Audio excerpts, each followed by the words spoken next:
পকেটে টাকা আছে আর মাত্র 500 বাবা। গরু মুরগির দাম বেশি, আজকে সবাই মাছ খাবা। চিংড়ি মিংড়ি রুই টুই বল নাকি কাতলা, শিং মাছ নিয়া ভাবিরে জোল রানতে কোন পাতলা।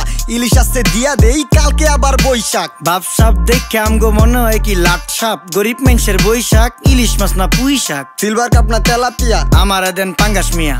এই মাছ ধরতেও ঘিন লাগে হাত দিয়া। দেখছেন কি কয়, হের লাগে ঘিনা।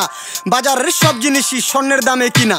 ঘু খায় সব মাছে, কালার খায় পাঙ্গাসে। ডিম পারে মুরগি আর ব্যথা পায় রাজা হাসে। দুঃখ কমু কার কাছে, টাকা নেই কা হাজার হাজার। চলো বাবা যাইয়া দেখি কি অবস্থা কাঁচা বাজার। ওই মিয়া হাত দিবেন না, মরিচের কেজি 1000। দেখতাছেন না মরিচ গার্ড দিতে রাখছি বডি গার্ড। এইটা আবার কোন পাট? আলিপ লাইলার সিনবাদ। যেইটা দরুম স্টক করুম তয় তরকারি জিন্দাবাদ। 80 টাকার বেগুন, বেগুনের অনেক গুণ। বেগুন লেয়া হইছে খুন, আমারে দেন দুন্দুল। পটল লন কহিলন লাউ নাইলে কদু। তোর মুখে